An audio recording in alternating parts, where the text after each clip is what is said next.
오늘은 성전 미문에서라고 하는 제목으로 사도행전 3장 1절에서 10절 말씀을 본문으로 말씀을 드리겠습니다. 오늘은 본문을 두 번 읽겠습니다. 먼저는 개역 개정판으로 읽고 그 다음에는 새 한글 성경으로 제가 다시 한번 읽겠습니다. 제9식 기도 시간에 베드로와 요한이 성전에 올라갈 때 나면서 못 걷게 된 이를 사람들이 메고 오니 이는 성전에 들어가는 사람들에게 구걸하기 위하여 날마다 미문이라는 성전문에 두는 자라. 그가 베드로와 요한이 성전에 들어가려 함을 보고 구걸하거늘 베드로가 요한과 더불어 주목하여 이르되 우리를 보라 하니 그가 그들에게서 무엇을 얻을까 하여 바라보거늘 베드로가 이르되 은과 금은 내게 없거니와 내게 있는 이것을 내게 주노니 나사렛 예수 그리스도의 이름으로 일어나 걸으라 하고 오른손을 잡아 일으키니 발과 발목이 곧 힘을 얻고 뛰어서서 걸으며 그들과 함께 성전으로 들어가면서 걷기도 하고 뛰기도 하며 하나님을 찬송하니 모든 백성이 그 걷는 것과 하나님을 찬송함을 보고 그가 본래 성전 미문에 앉아 구걸하던 사람인 줄 알고 그에게 일어난 일로 인하여 심히 놀랍게 여기며 놀라니라. 아멘. 새 한글 성경으로 개정판 보시면서 참고해서 들으시면 좋겠습니다. 베드로와 요한이 오후 3시 기도 시간에 성전으로 올라가고 있었다. 그때 사람들이 모태로부터 지체 장애가 있는 어떤 사람을 들어 옮기고 있었다. 사람들은 그를 날마다 성전의 호라이아 문, 아름다운 문이라 불리는 문 곁에 내려놓곤 했다. 성전으로 들어가는 사람들한테 동량을 달라 하도록 하려는 것이었다. 그는 베드로와 요한이 성전으로 막 들어가려는 것을 보았다. 그래서 그는 동량을 얻으려고 간청했다. 베드로가 요한과 더불어 그를 뚫어지게 바라보고서 말했다. 우리를 보세요. 그는 베드로와 요한한테서 뭔가를 얻으려니 기대하면서 그들에게 관심을 쏟았다. 그러자 베드로가 말했다. 은과 금은 나에게 없어요. 그러나 내가 가지고 있는 것, 이것을 그대에게 드립니다. 나사렛 사람 예수 그리스도님의 이름을 힘입어 일어나 걸으세요. 그러고는 그의 오른쪽 손을 붙잡아 일으켰다. 그러자 곧장 그의 발과 발목에 힘이 생겼다. 그는 풀쩍 뛰며 일어나서 걸어다녔다. 그리고 베드로와 요한과 더불어 성전에 들어가서 걸어다니기도 하고 껑충껑충 뛰기도 하며 하나님을 찬양했다. 온 백성이 그가 걸어다니는 것과 하나님 찬양하는 것을 보았다. 그들은 그를 알아보았다. 그가 성전의 아름다운 문인 호라이아 문 곁에 앉아 동냥하던 사람이라는 것을 말이다. 그들은 그에게 일어난 일로 완전히 놀라움에 사로잡혀 정신을 차리지 못했다. 참 어두운 힘든 시대를 우리는 지나가고 있습니다. 환경적으로 어려운 때, 그럴 때 그리스도인들의 삶은 더욱 빛나고 오히려 우리가 세상에서의 또는 세상 사람들이 할 수 있는 것과는 아주 다른 놀라운 하나님의 세계를 열어가는 은혜의 기회를 체험할 수 있는 절호의 찬스라고도 할 수 있겠습니다. 자, 사도행전을 보면서 우리 사도행전 전체를 꿰뚫고 있는 매우 중요한 핵심 구절 1장 8절을 우리가 자주 언급을 합니다. 늘 사도행전 전체를 읽으면서 이 구절을 마음에 두시고 읽어나가시기를 바랍니다. 그러나 성령이 너희에게 임하시면 너희가 권능을 받고 예루살렘과 온 유대와 사마리아와 땅 끝까지 이르러 내 증인이 되리라는 말씀이었습니다. 그리하여 성령이 너희에게 임하시면 권능을 받고, 이것이 없는 것은 사도행전도 아니고 그리스도인의 삶도 아니고 아무것도 아니다. 그냥 자기 개발이고 그냥 열심히 하는 것이고 종교의 행위에 불과하다는 것입니다. 그러나 성령이 너희에게 임하시면 너희가 권능을 받고 이러이러한 결과들을 낳게 된다는 것을 사도행전은 말하고 있는 것입니다. 어디서 뭘 하고 무엇이 있고 어디 장소가 어디고 사건이고 그런 것은 부수적인 것입니다. 성령이 임했는가, 성령이 임해서 권능을 받았는가가 핵심이라고 하는 사실을 놓치지 않고 사도행전을 읽어나가시기 바랍니다.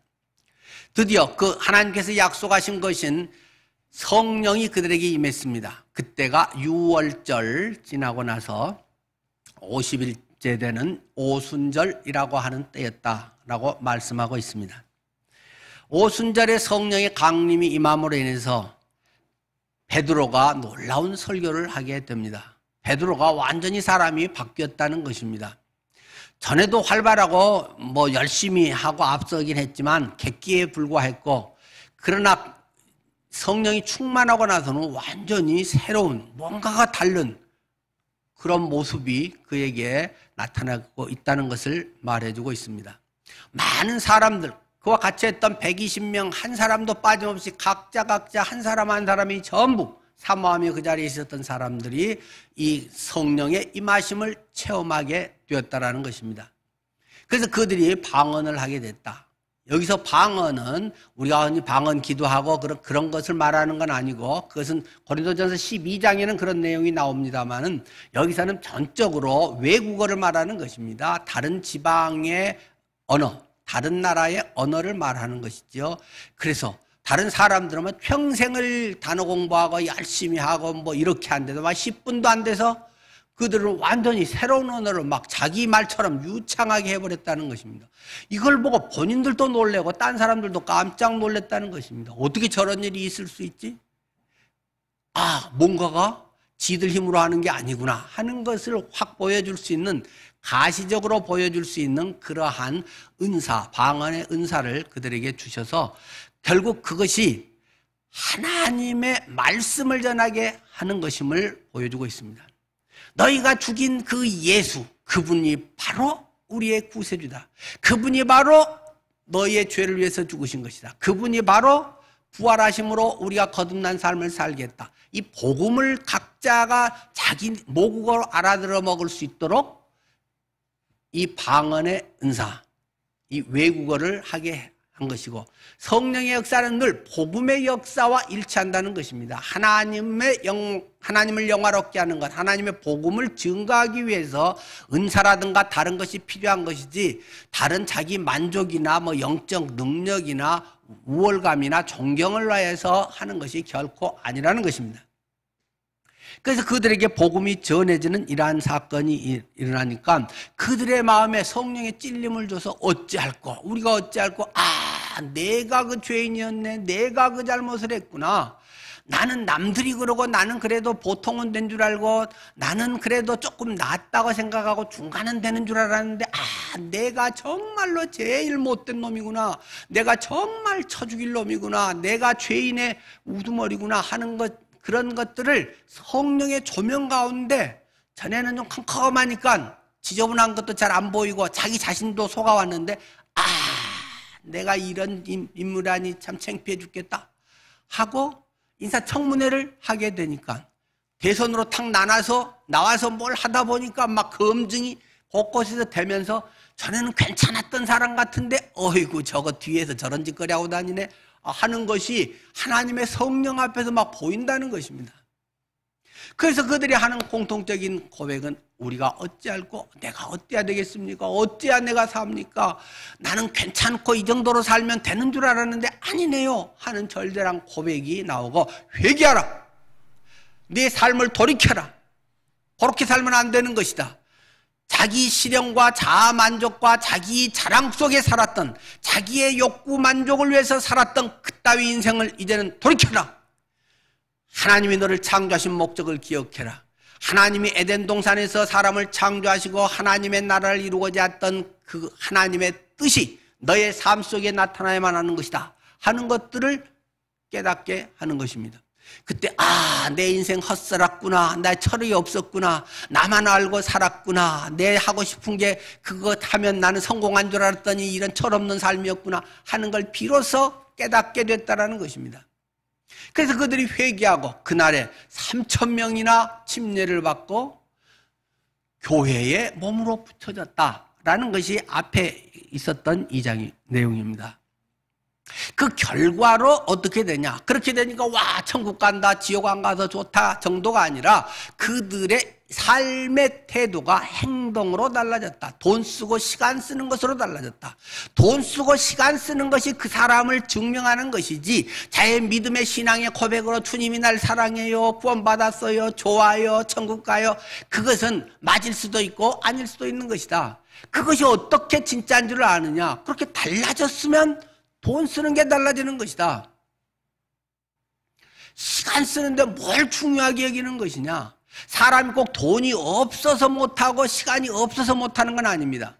물론 그것은 어떤 기본적인 것은 아주 필수적으로 우리 엔겔지수에 해당하는 부분들은 그리스도인도 먹고 살아야 되고 안 먹으면 배고픈 것은 동일하기 때문에 그런 것들은 물론 당연히 해야 되겠지만, 만약에 여러분들의 생각에 내가 꽉 이거 하고 싶다 그러면 막 하고 싶은 것도 절약해서 모아가지고 사지 않습니까?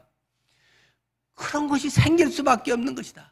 주님을 위해서 하고 다른 사람들이 정말 귀하고 저 사람이 이제는 좋은 사람 친구였는데 우리 형제네 자매네 같은 피를 이어받았네, 이상가족으로 오래 떨어져서 이웃집 아줌마로 살았는데 어느 날 이상가족에서 딱 찾아보니까 DNA 유전자 검사를 해보니까 이것은 부모와 자녀의 DNA 일치라는 것이 발견되면 그 당시에는 옆집의 아줌마로 친한 이런 사람들의 관계가 아니라 엄마 아이고 내 딸아 완전히 달라진다는 것입니다. 예수 믿으면 교회가 되면 성령에 의해서 그것이 일체가 돼서 한 몸이 되면 완전히 달라진다는 것입니다. 교회 생활이 조금 더 즐거워지고 조금 더 남 배려하는 이런 정도하고 달라진다는 것입니다. 어떻게 달라지냐? 돈 쓰고 시간 쓰는 게 달라진다는 것입니다. 그래서 돈이 정직한 것입니다. 시간이 그 사람의 정직한 것입니다. 안 그러면 오만 가지 이유로 가기 싫고 어쩌고저쩌고 변명을 할 수 있지만 막 사랑해서 좋아 죽겠는 사람은 막 뛰어놀라고 별 여러 가지 방해 요소를 만들고 막 시간을 딴 데 못하게 하고 막 머리를 깎아버리고 막 옛날에는 그런 막 무식한 방법을 써도 그 사이에 잠깐 조는 사이에 그냥 창문으로 도망을 가가지고 만나고 자기들의 사랑의 역사를 이루고 이런 일이 있듯이 그 마음의 그런 열망과 그게 정말 좋으면 국경도 돈도 신분도 버리고 막 국경을 넘는 사랑을 한다는 것입니다. 예수 믿는 사람은 그런 것이 네가 그걸 보니까 예수 믿는 사람 맞구나 하는 것을 증명해 준다는 것입니다. 근데 그런 게 전혀 없다. 잠깐 우정처럼 동료 친구가 좀 좋았던 것처럼 이런 정도다. 정직하게 생각해 봐야 된다. 그 아직 예수 안 믿는 사람이거나 아직 입문 단계거나 또는 했다가 병들어 버렸거나 그런 어떤 상태이지 그것은 정상적인 그리스도인의 교회 지체가 아니라는 사실을 말해주고 싶어서 유무상통의 이야기를 하고 있는 것입니다. 그들은 자기 것 갖다 퍼다 줬다. 그러면서 성도들이 어려운 가운데 있을 때 같이 먹자, 콩 한 쪽도 반씩 나눠 먹고 그러한 모습이 그냥 이루어져 버리더라. 베드로가 규칙을 딱 만들어가지고 예수 믿으면 이것은 필수로 해야 됩니다. 그렇게 해서가 아니라 성령이 그 안에 있으니까 막 하고 싶어서 사랑해지니까 하고 싶어서 막 미치겠다는 것입니다. 그것을 말리지만 않으면 그렇게 돼버린다는 것입니다.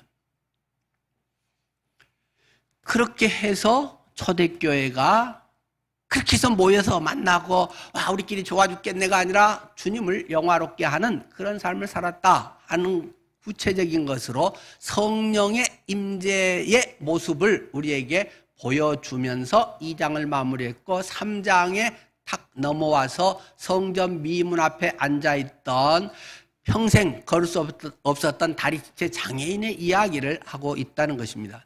우리가 잘 알고 있듯이 성경은 1장이고 2장이고 3장이고 이것을 쓴 누가 자신도 3장에 무슨 얘기 나오는지 누가는 알지를 못합니다. 장절 자체가 한참 1300년, 1200년, 1500년대에 만들어진 것이기 때문에 다시 이것을 이야기하면 성경에서 이것은 다 연결된 뭔가 상관 있는 이야기라는 사실을 우리에게 말해주고 있다는 것입니다. 지금은 성경이 연구가 많이 되고 사람들이 쉽게 이해하기 위해서 굉장히 편한 도구들을 많이 넣어줬습니다. 뭐 물음표도 해주고 마침표도 있고 줄도 바꿔주기도 하고 단락이 다 바꿔주면 앞에 동그라미 같은 걸 넣어서 해주기도 하고 뭐 작은 글씨로 괄호를 해서 보충 설명을 뭐 하기도 하고 성경에는 그런 거 일체 없습니다. 그냥 줄도 안 바꿔 쓰고 다 처음부터 끝까지 그냥 다 이어서 종이 한 칸이라도 아까우니까 전부 그냥 다 이어져 있지. 뭐 그렇게 줄 바꾸고 이런 것도 뭐 대부분의 사본은 거의 없습니다. 지금 말하려고 하는 것이 갑자기 이 성전 미문 앞에 있었던 이 장애인의 이야기와 교회로서 성령 충만함과 교회를 이루는 이런 사건들의 상관이 많이 있다라는 것을 말하려고 하는 것이죠. 무슨 상관이 있다는 말입니까? 그렇게 성령이 임재하여서 교회를 이루고 어떻게 성령이 하나님이심을 하나님의 그 뜻 예수 그리스도를 드러내는가 하는 것의 한 샘플적인 이야기로 지금 이 성전 미문에 앉아있는 장애인 이야기를 통해서 성령은 내적으로 교회 안에서 이런 역사를 일으키고 또 외적으로 이런 식으로 해서 계속 퍼져나갈 수 있는 놀라운 능력의 다이나마이트가 됐다라는 것을 보여주는 것이 지금 3장의 이 이야기라고 하는 말입니다. 자, 우리가 잘 알고 있듯이 그 사람이 지금 앉아있는 자리, 그는 평생을 걸어다닐 수 없는 사람입니다. 멀쩡한데 다리도 분명히 붙어 있는데 걸을 수가 없습니다. 그래서 그가 할 수 있는 방법은 다른 사람의 도움을 받아서 날마다 그 성전 앞에, 그래도 사람이 제일 많이 다니는 번화가에 있어야 그래도 뭔가 그 수입을 얻을 확률이 많지 않겠어요? 더군다나 성전 앞에는 조금 그래도 좀 착하게 살아야지, 뭘 좀 또 바르해야지, 양심적으로 해야지, 그래도 그런 마음이 캬바레 앞에보다는 훨씬 많지 않겠어요? 그러니까 성전 앞에 거기에 가서 지금 놓고 사람들의 동정심을 불러일으키면서 뭔가 수입이 그래도 좀 나을 수 있는 그 명당 자리를 차지하고 계속 거기에서 이렇게 해서 먹고 살고 있는 사람이라고 하는 것을 말해주고 있습니다. 자, 저는 여기서 성전 미문에서라고 말씀을 드렸습니다. 첫 번째, 성전이라고 하는 것입니다. 성전은 종교를 상징하고 있는 것입니다. 이 유대교를 상징하고 있는 이 성전, 그는 그 앞에서 평생을 앉아있는 사람이라는 것입니다. 그래서 기본 생활을, 그의 목숨을 연명하고 살아가고 있다는 것입니다. 그러나 그에게 나아진 것은 조금도 없습니다. 하루에 입에 풀칠하고 조금 수입이 많은 날은 조금 맛있는 한우 고기 뭐 구워 먹을 수도 있고 뭐 이런 정도나 되겠지만은 그가 할 수 있는 궁극적인 삶의 모습은 전혀 변화되지 않았다는 것입니다. 자기 주체적으로 자기가 한 걸음도 나아가지 못하는 인생이라는 것입니다. 제자리에서 맨날 주저앉아 있는 삶입니다. 삶의 변화가 없습니다. 맨날 어떤 말로는 뭐가 어떻게 하고 뭐 말로 떡을 하면 3천만 명이 먹고도 남는다. 옛날엔, 지금은 뭐 5,200만 명이 먹고도 남는다고 해야 될 텐데, 뭐 말로는 어쩌고 저쩌고 뭐 해도 맨날 자기의 삶의 모습은 그 자리만 뺑뺑뺑 맨날 주저앉아 있는 그런 인생이라고 하는 것입니다. 종교가 우리를 구원하지 못합니다. 종교가 우리의 인생을 근원적으로 바꿔놓지 못합니다. 불교가 우리를 구원하지 못합니다. 이슬람이 구원하지 못합니다. 기독교가 구원하지 못합니다. 기독교라고 하는 종교 행위나 우리의 어떤 열심이나 그것이 우리를 구원하지 않습니다. 구원할 수 있는 좋은 계기나 밑거름이 되게 할 수는 있습니다. 그러나 그것 자체가 성전에 나면서부터 누구보다 또 성전 앞에서 많이 있고 거기에 대해서 들리는 지식도 많고 하지만 그것은 그 사람의 다 그 사람이 일어나서 1m라도 걸어가게 해준 적이 없다는 것입니다. 또 한 가지 상징적으로 보여주는 것은 미문이라고 하는 것입니다. 성전 미문 앞에서. 성전도 여러 문이 있습니다. 동쪽으로 난 문이 이 미문입니다. 아름다울 미자, 아름다운 문이다 말입니다. 성전 중에서 특히 이것은 아름다워서 사람들이 그 문 이름을 이건 아름다운 문, 예술의 문이라고 붙였다는 말입니다. 예술이 우리를 고상하게 하고 우리의 삶을 세련되게 해줄 수는 있지만 우리의 삶의 근원적인 문제를 해결하지 못합니다. 생명의 문제를 해결하지 못합니다. 종교라고 하는 것, 이 예술이라고 하는 것은 사람에게 많은 것을 생각하고 변화할 수 있는 어떤 좋은 자극제가 될 수는 있을지 모르지만 그것 자체는 해결책이 없습니다. 그것은 생명력이 없습니다. 그것 자체에서는 우리에게 아무 소망이 없습니다. 그것을 단적으로 압축적으로 모형적으로 보여주고 있는 사람이 이 성전 미문에 평생 앉아서 구걸하고 있는 이 동냥하고 있는 사람의 모습이라고 하는 것입니다. 그 입에 맨날 붙어 있는 것이 있습니다. 한 푼 줍쇼, 적선합쇼 하는 말입니다. 이 적선하십쇼, 저는 어렸을 때 그런 말을 참 많이 들었습니다. 적선합쇼. 젊은 분들은 별로 많이 못 들겠죠. 깡통 갖고 다니면서. 저는 여수에서 살았기 때문에 그런 사람들을 어려서 많이 만났습니다. 여수는 전라산의 끝입니다. 그래서 많은 사람들이 어렵고 뭐해서 기차 타고 또는 뭐 그 당시 이제 뭐 거지라고 불렸던 이런 사람들이 거기서 차에 잠자거나 뭐 어디 특별한 목적지 없거나 그러면 끝까지 그냥 가는 데가 여수입니다.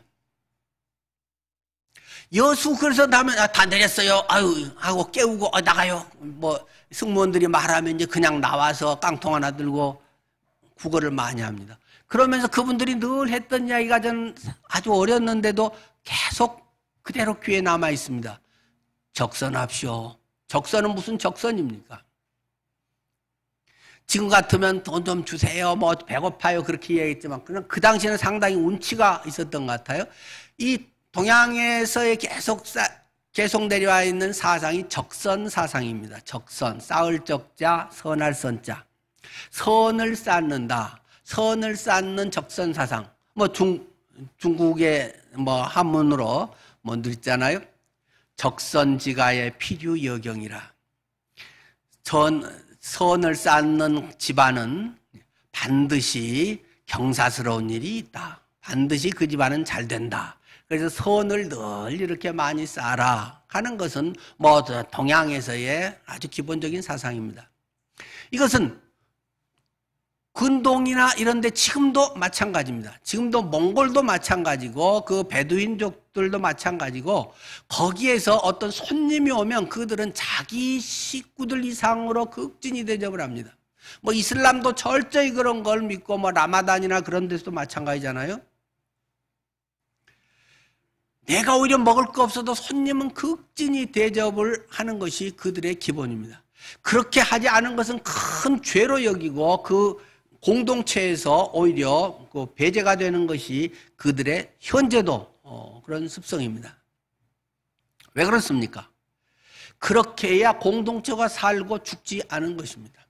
누구라도 그런 베두인족이나 이런 사람들 늘 떠돌이 생활, 나그네 뭐 이런 하면 긴급한 어려움을 당하고 얻어먹고 사는 문제에 극심한 곤란을 당할 수 있습니다. 그렇기 때문에 그런 사람들은 우선적으로 먼저 대접하고 채워줘야 됩니다. 안 그러면 그 사람은 죽게 되는 것이고 내가 또 그 입장 됐을 때 남들도 나를 죽게 버려두고 그러면 완전히 그러한 것들이 다 와해되고 마는 것이죠. 그래서 그런 것들은 지금도 역시 지속적으로 이어지고 있는 현상들입니다. 이 사람은 지금 한 푼 줍시오, 적선합시오 하는 동냥을 하고 있는 인생이라고 하는 말입니다. 여러분의 삶은 어떤 인생입니까? 뭔가를 자꾸 달라고만 하는 것입니까? 한 푼 줍시오. 어떤 사람이 오늘은 1,000원을 줬습니다. 그런데 그 사람이 기분이 좋았는지 돈에 지갑이 빵빵해졌는지 어느 날은 5만 원을 줬습니다. 우와, 오늘은 대박이다. 한 푼 줍시오 하면서 기대를 하고 오늘 많이 번 날이면 야 와, 오늘은 많이 벌었다고 기분 좋아갖고 소고기 사 먹지. 뭐 그러고 산다는 것입니다. 와, 월급이 많이 올랐네. 와, 좋은 직장에 들어갔네. 와, 결혼을 잘했네. 와, 뭐가 이렇게 잘 됐네. 돈 많이 벌었어.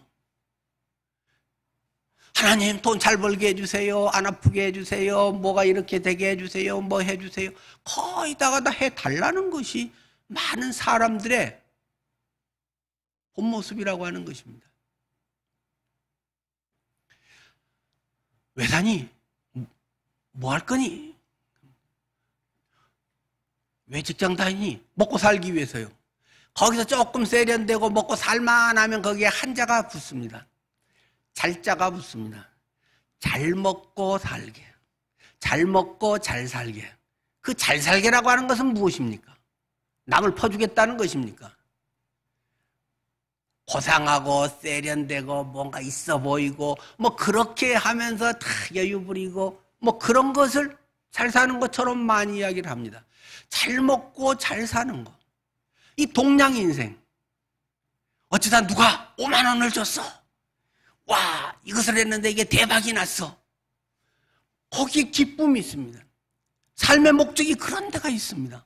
와, 이 사람은 이렇게 해서 잘 벌었습니다. 어떠고 막 어쩌고 저쩌고 해갖고 막 나오면은 인기가 있고 기분이 좋고 우쭐해지고 뭐 성공한 사람같이 거기가 전부 삶의 목표가 있고 그런데 또 하고를 자고 나면 맨날 그 자리에서 또 뺑뺑이 도는 한 걸음도 하나님의 창조 목적과 하나님의 뜻을 이루는 삶과는 상관없는 맨날 주저앉아 있는 그런 삶에 나나 우리 식구 뭐 그것이 전부 그의 인생의 목표라고 하는 것입니다. 이 사람이 바로 성전 미문에 종교와 예술과 많은 것을 백그라운드로 하고 그가 그 앞에 있으면 조금 더 나아 보일지 모르지만 그의 근원적인 모습, 그의 실체는 조금도 변화되지 않은 그런 인생의 모습을 그대로 10년, 20년을 이어가고 있는 불쌍한 인생이라는 것을 말해주고 싶은 것입니다. 그 3절에 보면 그가 베드로와 요한이 성전에 들어가려 하는 것을 보고 구걸하거늘 베드로가 요한으로 더불어 주목하여서 이르되 우리를 보시오 하고 말했다는 것입니다. 질문. 베드로와 요한은 성전에 처음으로 기도를 하러 올라가는 날이었다.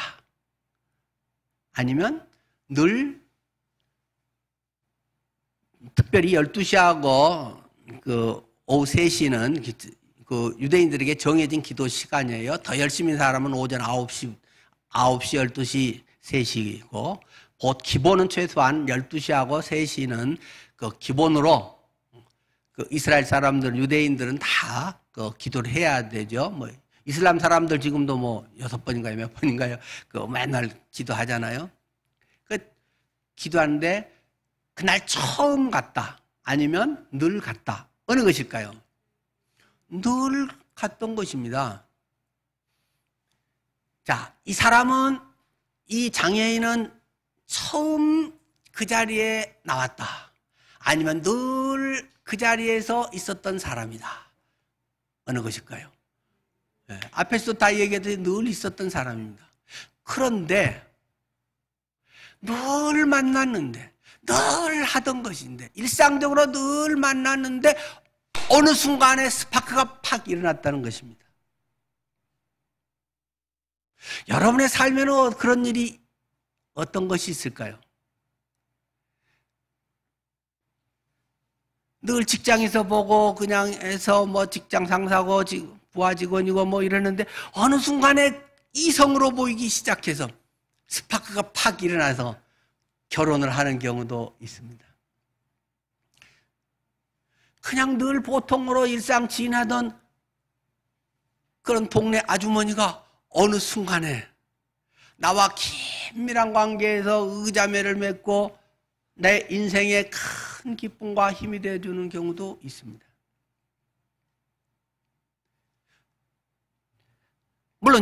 성령님께서 성령 충만한 상태에 그들에게 그것을 보게 했겠죠. 하나님의 때에 하나님의 역사를 일으키는 경우겠죠. 늘 봤지만, 늘 아버님, 어머님하고 늘 대했지만, 어느 순간에 그전에는 용돈 드리고 편하게 해드리고 어떻게 하면은 좋아하실까만 생각인데 영혼에 대한 불쌍한 마음이 팍 가슴에 밀려오기 시작하더라는 것입니다. 저 양반들이 살면 얼마나 더 살까? 나는 몇십 년 신앙생활하고 딴 사람들에겐 예수 믿으라고 하면서 우리 아버님께는 예수 믿으라는 말을 제대로 못했네. 하기는 했어도 그냥 잠깐 하다가 꼬리를 내려버렸네. 눈물을 흘리면서 한 100만 원을 드리면서라도 아버님 꼭 예수 믿으셔야 됩니다. 이렇게도 못 해봤네 하는 것이 어느 순간 자기의 마음에 쑥 들어온다는 것입니다. 그냥 일상적이고 보통 그저 그렇게 늘 지내는데 우리 아이 잘 키워야지, 좋은데 대학 보내고 좋게 해서 어떻게 해야 되는데 우리 아들의 영혼이 이렇게 피폐해져 있구나, 우리 아들이 이렇게 방황을 하고 있구나 하는 것이 어느 해골로 보이기 시작한다는 것입니다. 그래서 특별한 관심이 생길 때가 있습니다. 때로는 하나님께서 피할 수 없는 상황으로 몰아가서 그렇게 하지 않을 수 없게 만들 때도 있는 것입니다. 하나님께서 늘상 보던 또 늘 기도하러 다니던 그 길, 그 자리에 있었던 그 뻔한 사람, 그 전에도 1,000원도 주기도 하고 10,000원도 주기도 했던 그 사람, 내가 그냥 줘서 내가 뭔가 저 사람 그래도 먹고 살게 해줬다고 생각되는 그 사람. 근데 그 사람의 외적인 것이 아니라 보이는 것에 뭘보다 더 중요한 것이 있는 것에 눈이 번쩍 뜨이게 됐다는 것입니다. 남들은 고상하다고 해주는데, 있어 보인다고 해주는데, 그 집 식구들이 잘 됐다고 하는데, 망하게 됐구나. 이렇게 인생이 끝난다면 얼마나 내가 가슴을 치고 통탄할까? 그 영혼에 대해서, 그 보이지 않는 영적인 문제에 대해서, 때론 그 가치관에 대해서 너무도 세상에 떨어져 있어서 구분조차 되지 않고 의식조차 하지 못했던 문제가 성령 충만하면 내 눈이 열려서 보이게 된다는 것입니다. 그래서 베드로가, 요한이 말했다는 거죠. 주목하여 이르되 우리를 보라. 우리 베드로, 요한, 우리 좀 보시오. 나 좀 쳐다보시오. 내 눈 좀 똑바로 쳐다보세요 하면서 그 사람에게 말을 걸었다는 것이죠. 우리는 자칫하면 주님을 보십시오, 주님이 알아서 할 것입니다 하고 별로 자기가 책임도 안 지고 자기의 별로 할 것을 안 하고 주님이 알아서 하겠죠, 때가 되면 하겠죠 하고 그냥 얼렁뚱땅 넘어갈 때가 많습니다. 나를 보세요, 내가 전해줄 거예요. 내 삶을 보면 이렇게 달라졌잖아요. 불과 2달 전에 비겁자고 도망자였고 그거 용기 있는 척하고 뭐가 이렇게 대단한 척하고 막 내가 죽을지언정 주를 배신하지 않겠나이다 하고 객기 부리던 내가 도망쟁이 비겁자였는데 내가 이렇게 변했어요. 나 좀 보세요, 나 하고 말했다는 것입니다. 우리는 주님을 보시오, 주님을 보라. 믿음의 주여 또 온전케 하신 예수를 바라보라. 이 위대한 구절, 그건 내가 영적 성숙을 위해서 주님의 은혜와 능력을 바라보면서 하는 이야기지 남에게도 그저 나는 그리 못하지만 너는 주님 바라보고 해라, 이런 무책임한 말이 아니라는 말입니다. 나를 보세요. 나같이 돈 좀 쓰세요. 나같이 이런 상황에서 이런 말 하는 것이 예수쟁이의 모습 아닐까요? 예수의 향기라는 건 이런 게 아닐까요? 하고 돈 쓰는데, 시간 쓰는 데서 그것이 보여진다는 말입니다. 여러분은 나 좀 보세요. 나보고 예수 믿으세요. 그렇게 말이야 정직한 그리스도인지. 하나님 믿으세요. 하나님 보고 믿으세요. 보이지도 않는 하나님을 쇼하고 괜히 무책임하게 책임 안 지려고 하는 소리들을 너무 가볍게 해버린다는 말입니다. 그래서 그가 봤는데 여전히 그의 가치관은 그가 무엇을 얻을까 하여 바라보거늘, 오늘은 돈 좀 한 10만 원 주려나? 뭐 억대 연봉이 되려나? 승진을 내가 뭐 빨리 하려나? 어이구 뭐 동기들 중에 1위를 하려나? 뭐 이런 생각만 여전히, 그의 바람은, 그의 기도는 우리 자녀가 이렇게 해서 됐어. 오, 그런 것이 이 사람의, 그리고 감사의 제목이란 말입니다. 베드로가 그러자 바로 이어서 6절 베드로가 말합니다. 은과 금은 내게 없지만은 나에게 내가 진짜 갖고 있는 게 있어. 이건 진짜 중요한 거요. 이게 진짜 더 가치 있는 것이요. 하면서 곧 나사렛 예수 그리스도 이름으로 명하노니 일어나 걸어라 하고 선포를 했다는 것입니다. 전에도 소개했던 유명한 교황과 토마스 아퀴나스의 이야기를 한 번 더 말씀을 드리려고 합니다. 신학의 유명한 신학대전이라고 하는 대작을 쓴 토마스 아퀴나스. 그가 어느 날 교황을 아련하고 있었습니다. 그때 교황이 금그릇을 만지면서, 뭐 금으로 만든 성배 뭐 이런 거였겠죠. 이보게 아퀴나스, 성경에 전에 금과 금은 내게 없거니와 라고 말했지만 이제는 시대가 달라졌어. 이제는 금과 은이 이렇게 많소. 하나님의 이러한 성복을 입어서 복을 많이 이렇게 해서 금과 은이 이렇게 많아지겠소 라고 말을 합니다. 지금도 바티칸 거기에는 수장고에는 어마어마한 보물들이 있습니다. 뭐 금 같은 건 말할 것도 없고 어마어마하게 큰 다이아든지 엄청 큰 보석들이 지금도 엄청 쌓여 있습니다. 그것이 다 공개가 안 되고 일부 가끔 이렇게 몇 개씩 되고, 뭐 저는 거기 그 공개한 그런 보석, 그 책자 뭐 이만한 거 있던데 저는 이제 그거는 다 봤습니다만은 공개 안 된 것은 뭐 더 수두룩하게 많습니다. 바티칸은 어마어마한 부자입니다. 그때 토마스 아퀴나스가 이야기를 합니다. 교황이시여, 맞습니다. 금과 은이 이렇게 넘쳐나지만 그 대신 나사렛 예수 그리스도 이름으로 일어나 걸으라는 능력은 사라지고 말았습니다. 여러분은 어떻게 생각하십니까? 돈. 내가 잘 먹고 잘 살고 우리가 뭐 이렇게 되고 거기에만 눈독 들여서 하는 동안에 나사렛 예수 그리스도의 이름으로 선포한다. 예수 그리스도가 능력이다.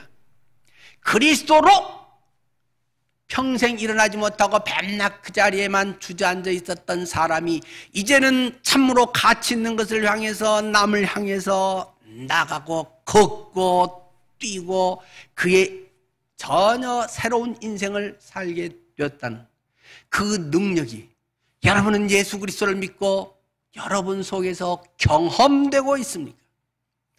알고 있는 사람은 너무 많습니다. 경험되고 있습니까? 안다는 말은 경험된다는 말입니다. 성경에서 알라라고 하는 말은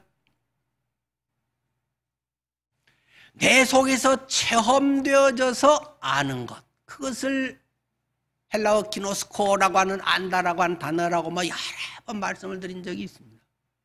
경험하고 있습니까? 왕년에 옛날에 신앙 좋을 때, 왕년에 어려울 때 막 눈물로 기도할 때 그때는 경험한 적이 있는데, 아 옛날이요 5년 됐는지 10년 됐는지 가물가물하고 그 뒤부터는 껍데기 종교인으로 반복적으로 조금만 해도 기분이 나빠지고 조금만 뭐 해도 서운해지고 조금만 나만 고생 더 하는 것 같고 맨날 어떤 그런 피해의식에 사로잡혀 있는, 전에는 그것이 특권이고 하나님 나 같은 것을 써주십니까? 내가 이런 일을 할 자격이라도 있습니까? 했던 내가 어느 순간은 나만 왜 이 고생을 해? 그런 것으로 변질되어 버리는 것입니다. 나사렛 예수 그리스도의 이름. 오늘 본문에는 성령이란 단어는 한 단어도 나오지 않습니다.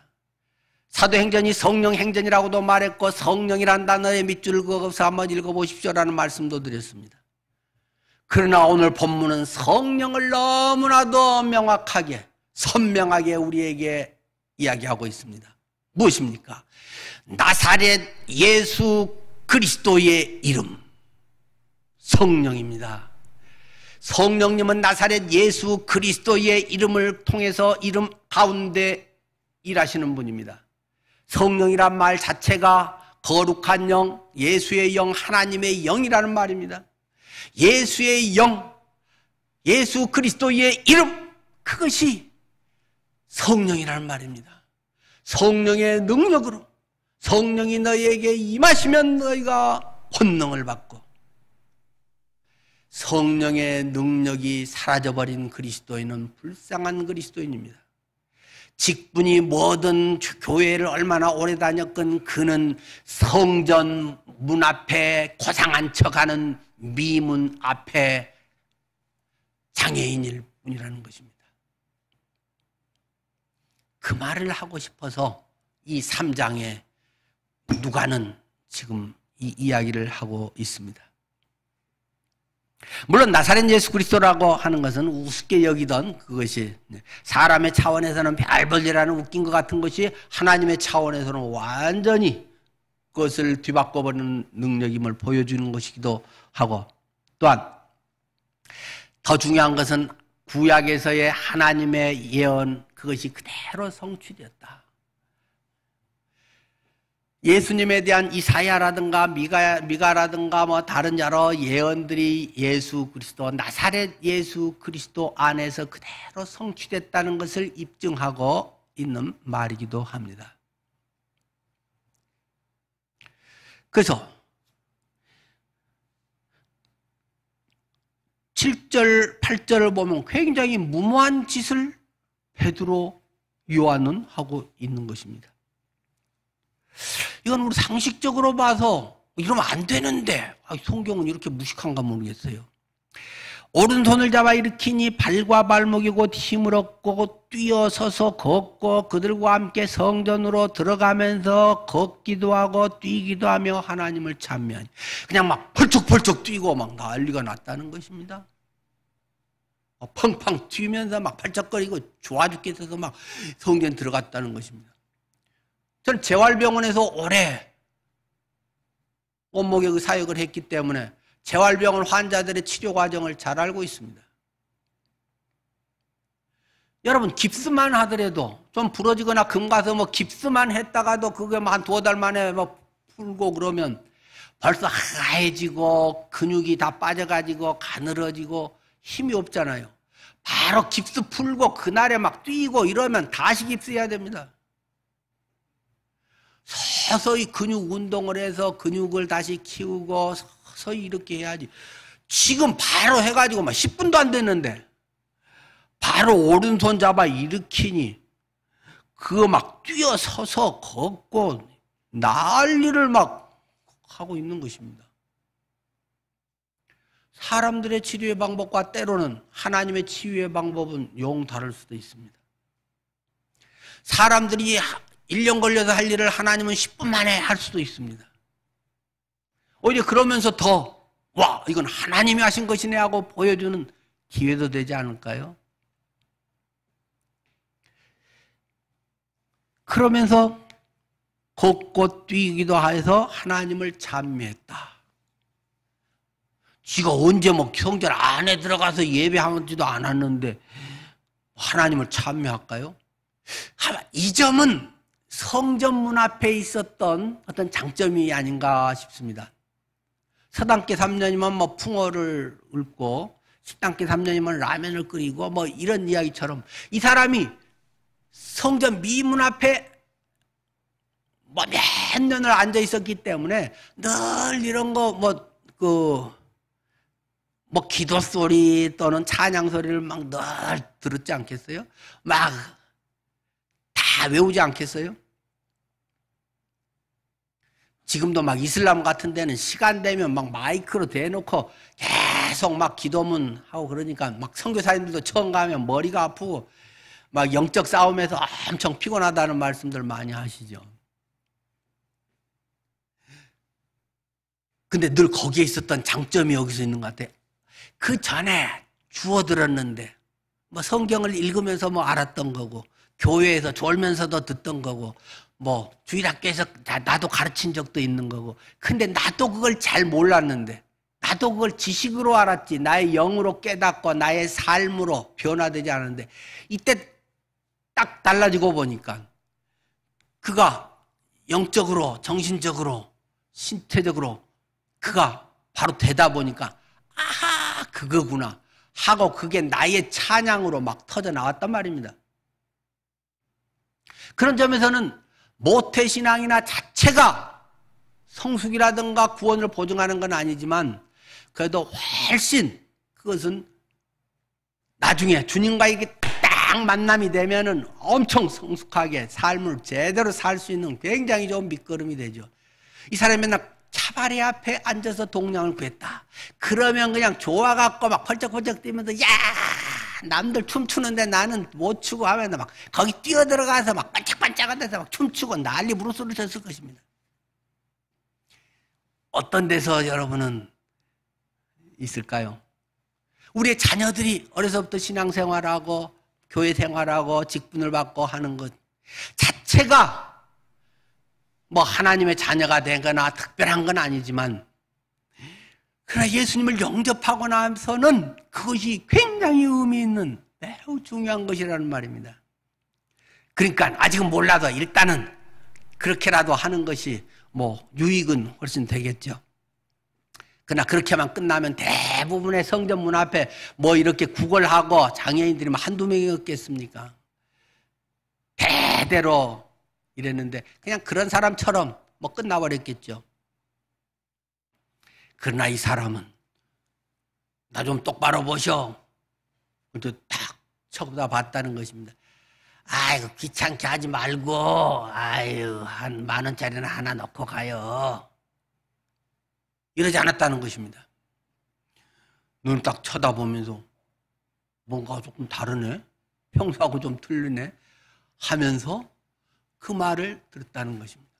오늘 본문에는 나오지 않지만 바로 뒤에 이어서는 그 사람이 믿음을 가졌다라고 뭐 확실하게 사실 3장 16절에는 그렇게 표현을 하고 있죠. 예수의 이름을 믿음으로 낳았다. 이 사람이 여기서는 지금 구체적으로 아멘 내가 예수님을 영접합니다 뭐 이런 표현을 안 했지만은 뒤에서 성경은 확실하게 이 사람의 믿음으로 나음을 받았다. 믿음으로 구원을 받은 것이다. 예수의 이름을 믿음으로 됐다고 그냥 막 확실하게 도장 찍어 놓고 있는 것을 다음 주 확인하게 될 것입니다.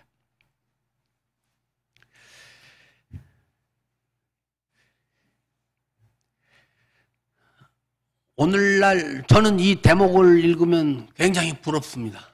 지난 시간에도 말씀드렸듯이 와 나도 이런 능력이 좀 있었으면 하나님 나도 아프고 연약하고 이런 사람들에게 정말 오른손을 잡고 나사렛 예수 그리스도 이름으로 명하노니 일어나 걸으세요. 집사님 나으세요. 자매님 주님이 치료해 주셔서 건강해 주세요. 너무 하고 싶습니다. 그래서 그 자리에서 그냥 벌떡 일어나가지고 평생에 고질병, 난치병, 암덩어리들이 떨어지고 나와버리면 얼마나 기쁠까요? 저는 그러고 싶습니다. 그건 목사로서의 저의 솔직한 바람입니다. 지난 시간도 말했지만 그런 기도를 왜 안 했겠습니까? 그것을 1, 2년간만 했겠습니까? 오랫동안 그런 기도를 했고 역시 지금도 저는 그랬으면 너무 좋겠습니다. 교회 헌금하기도 아까운 돈을 병원 치료비로 갖다 퍼줘야 되는 너무 아깝습니다.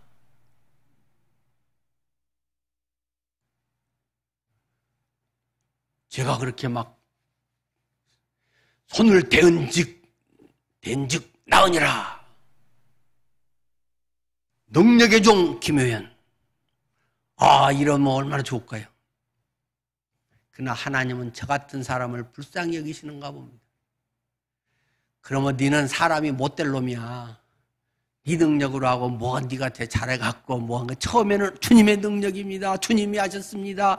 하나님의 은혜입니다. 하지만 이게 막 100번 일어나고 막 할 때마다 다 되고 하면 아파? 이리 와. 내가 기도해 좀 끝나. 이런 교만덩어리라는 걸 주님은 너무 잘 하셔서 허락을 안 하시는가 그런 생각도 듭니다. 그래도 하나님 교만하지 않으려니까 한 몇 번만이라도 좀 몇 번 된 적은 있습니다. 예, 물론 제가 해서 나은 사람들도 여러 명 있습니다. 그러나 나팔불리는 아니기 때문에 그렇고 그거는 하나님 주관이기 때문에 제가 할 수 있는 영역은 아니고 단지 정말 그 고통과 아픔과 여러 어려운 상황에서 어떻게 해결해 줄 수 있으면 그들이 새롭게 할 수 있는 계기가 된다면 얼마나 좋겠습니까? 지금도 동일한 마음입니다. 그러나 여기서는 베드로는 능력이 있고 너는 부족하고 별 볼 일 없고 그러니까 안 된다. 그런 것을 말하려는 것은 분명히 아닐 것입니다. 여기서 말하려고 하는 핵심은 무엇입니까? 지금 교회가 막 탄생했다는 말입니다. 교회라는 이름으로 막 뜨겁게 새로운 것들이 변화가 오고 와 막 이렇게 지금 일어나고 있는 순간입니다. 근데 뭔가 사람이 보여지고 뭔가가 이렇게 해야 이제 입소문도 나는 것이고 막 사람들이 주목을 하게 되고 그래야 이제 막 폭발적으로 확산이 되는 거 아니겠습니까? 그렇기 때문에 교회의 그런 기초가 되는 물론 그리스도이지만 사도들이라고도 표현을 하잖아요. 사도들의 이러한 특별한 권위와 능력을 통해서 예수와 다니던 사람들인데 예수 죽어버려가지고 별 볼 일 없고 지금 부활 승천했다고 하지만 못 본 사람이 훨씬 많고 쟤들 지연에 말일 거야 쇼한 걸 거야 이렇게 하는 소문도 늘 많았다는 것입니다. 근데 그 사람들이 막 이거를 예수 어쩌고 저쩌고 하더니 막 겁쟁이고 도망가던 놈이 저렇게 변했어? 쟤가 사도래. 쟤 의대도 안 나왔는데 막 대면 나와버려. 이런 것들이 사람들 앞에 어필이 돼서 교회가 든든히 세워졌다는 말입니다. 그래서 계속 이 뒤에도 이어지는 교회가 세워지니라. 교회가 든든해지니라. 많은 사람이 교회에 들어오니라. 이런 이야기를 계속 하는 것입니다. 그래서 교회 초창기에 처음에 불씨를 하나 키우는 것은 굉장히 어려운 일입니다.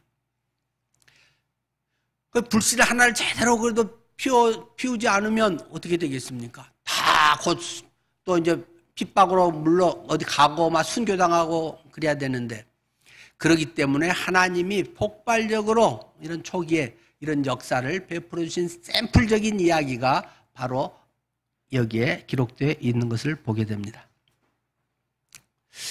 자, 그러면서 저는 한 가지를 더 좀 강조를 하고 싶습니다. 1절의 말씀을 좀 더 주목했으면 좋겠습니다. 제9시 기도 시간에 오후 3시 기도 시간에 베드로와 요한이 성전에 올라갈 때에 이런 일이 일어났다. 그냥 어쩌다가 성전 앞을 지나다가 정도도 아니고 시간까지도 정확하게 12시 기도 시간도 있고 3시 기도 시간에 그러니까 정기적으로 일정하게 계속 이런 기도 생활을 했다는 걸 지금 말하고 싶은 거죠. 그때 기도 시간에 그들이 성전에 올라갈 때에 이런 일이 있었던 것이죠. 여러분, 기도할 때 하나님의 역사가 일어납니다. 기도할 때 하나님의 능력이 체험됩니다. 하나님 능력을 체험하게 해주세요. 경험하게 해주세요. 기도하십시오. 구하십시오. 찾으십시오. 만날 만한 때에 너희를 만나주겠다고 약속하셨습니다.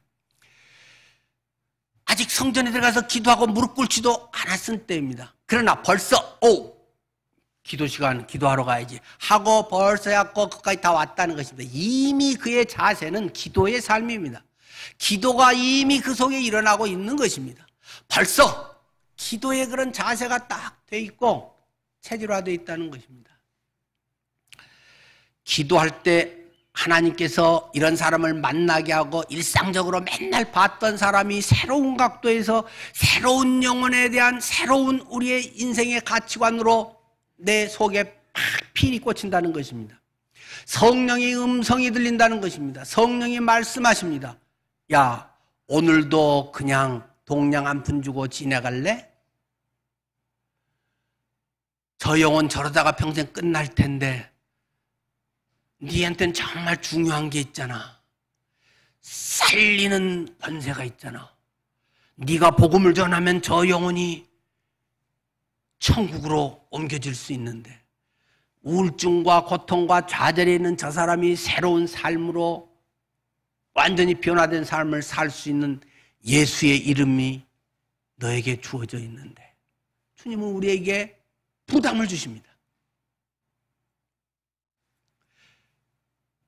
기도 가운데 하나님의 그런 역사가 일어납니다. 오늘 이렇게 3시 기도 시간에 그런 일이 있었고 또 똑같은 베드로가 저기 사도행전 이 10장에 넘어가면 그때는 낮 12시 기도 시간에 또 무슨 사건이 있었다라고 하는 것입니다. 요빠 야포라고 하는 곳에 베드로가 가 있는데 기도 시간 12시 기도 시간에 옥탑방에 올라가서 기도를 하고 있었다는 것입니다. 옥탑방에서 기도하는데 사도행전 10장 9절 말씀이죠. 베드로가 기도하려고 지붕에 올라가니 그 시각은 제6시 12시더라고 이야기합니다. 기도하는데 뭐가 보이기 시작합니다. 환상이 보이는데 보자기 환상이 보였다는 것입니다. 그의 종교적 관념, 그의 가치관 틀, 네모난 그의 생각, 종교적인 어떤 사상, 어떤 이런 것에서 먹을 수 없는 게 그 속에 담겨가지고 그게 올라갔다 내려갔다는데 계속 들리는 말씀은 이거 먹어라, 이거 집어서 먹어라. 계속 그 말이 들린다는 것입니다. 베드로같이 신앙 좋은 사람, 모범적으로 하고 싶은 사람은 안 되는 거예요. 이거는 율법의 613개 어긋나는 거예요.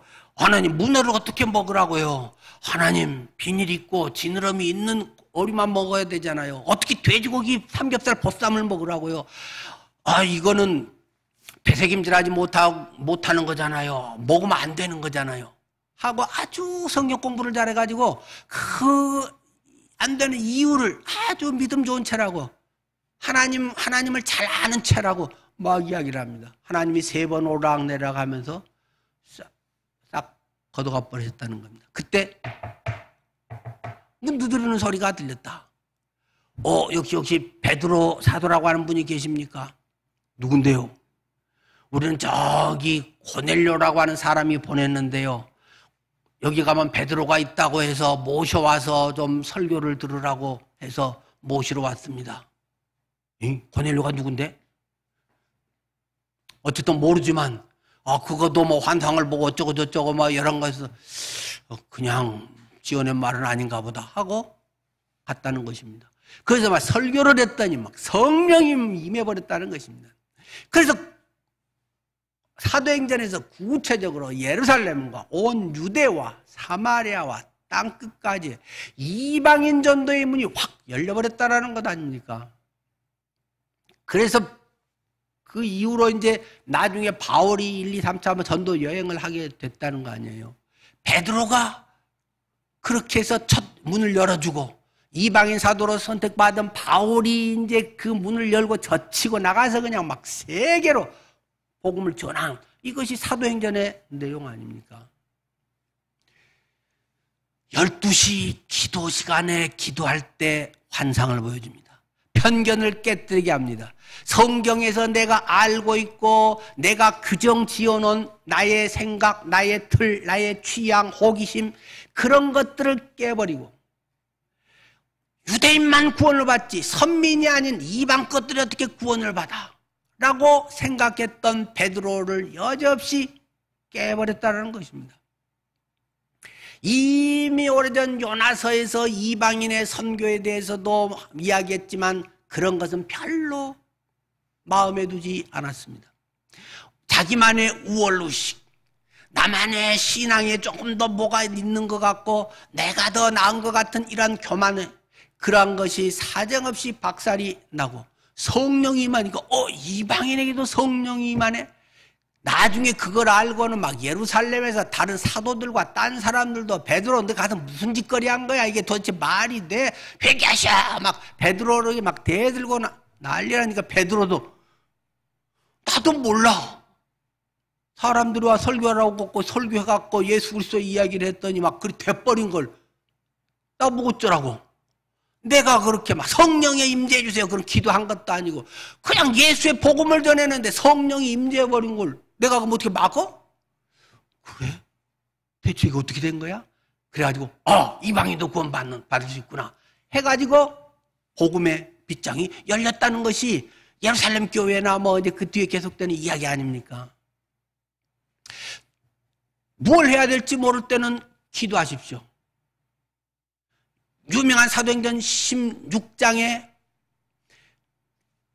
트로이아에서 환상 중에 마게도냐 사람이 오른쪽 갈라디아로 가서 복음 전하려고 하는 바울을 계속 막고 우리에게 와서 복음 전해주세요 하는 말을 듣고 빌립보로 갔는데 그 속에 바울이 가서 뭐 아는 사람도 없고 뭐 특별히 뭐 정해진 뭐 집회 프로그램 있는 것도 아니고 그래서 그냥 어떨까 하고 해서 기도할 때를 찾으러 갔다. 사도행전 16장 13절 안식일에 우리가 기도할 곳이 있을까 하여 문밖 강가에 나가니 강가에 저기에서 기도해야지 하고 갔는데 여인들이 있어가지고 그들에게 복음을 전했는데 만날 만한 사람을 만났다는 것입니다.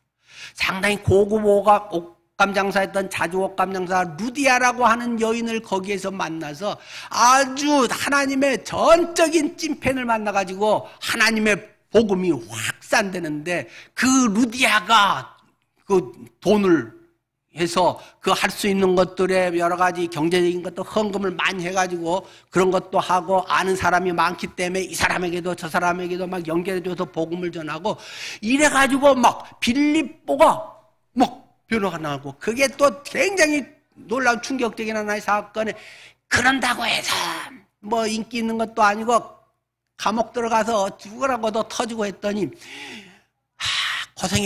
죽으라고 했더니 고생이네가 아니라 거기에 예비된 또 간수를 만나가지고 간수가 그날 저녁에 그 식구들이 다 침례를 받고 예수를 믿어서 빌립보 교회가 그냥 급속히 생겨버렸다는 것입니다. 우리가 천천히 하면 세워라 내워라 막 5년 10년 걸려야 될 것을 이 루디아를 만나고 빌립보 간수를 만나고 해서 그냥 며칠 만에 막 교회가 생겨버렸다는 것입니다.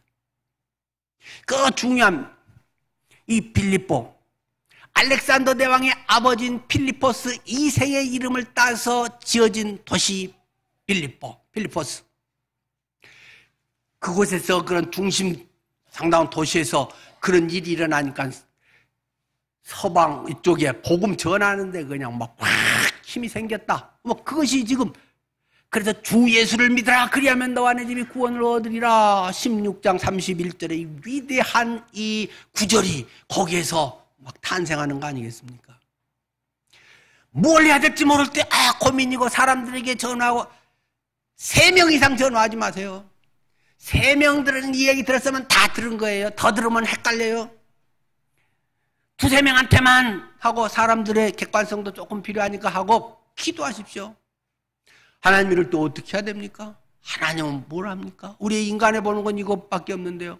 하나님께 전적으로 매달리고 뭘 해야 될지 모를 때는 하나님 길을 보여주십시오. 하나님의 말씀은 내 발의 등이요 내 길의 빛이니이다. 주의 말씀을 펴서 읽고 말씀을 통독하고 그러면서 기도하면 하나님이 대답을 해주십니다. 어쩌면 운전할 때도 막 하나님이 우리 마음에 막 기도할 마음을 불어넣어 주십니다. 그럴 때는 빨리 기도해야 됩니다. 갑자기 막 어떤 게 생각나면서 막 기도하고 싶은 마음이 막 일어나면 집에 와서 하지 말고 운전 중에도 막 하십시오. 그 대신 그 눈은 뜨고 운전 중에는 기도하십시오. 저는 그렇게 해서 응답받은 경우가 많이 있습니다. 어떤 위급한 상황에 막 그래서 나중에 보니까 그때 누가 상당히 아주 위급한 상황이었구나 하는 것을 나중에 들은 경우들도 여러 번 있습니다. 성령이 우리 안에서 말할 수 없는 탄식으로 간구한다. 로마서 8장의 이야기가 성령의 음성, 성령을 따라서 행하도록 하면서 우리가 기도할 때 성령께서 말씀하시고 우리의 마음을 움직입니다. 그래서 기도할 때 하나님께서 응답해 주고 싶어서 막 하나님이 하시는 작동이라는 거 사실입니다. 그것은 여러분의 놀라운 믿음의 성숙과 하나님의 일을 이루는 계기가 됩니다. 여러분들이 성령을 따라 행하는 2022년에 그러한 것들이 많이 경험되기를 축원합니다. 기도하겠습니다.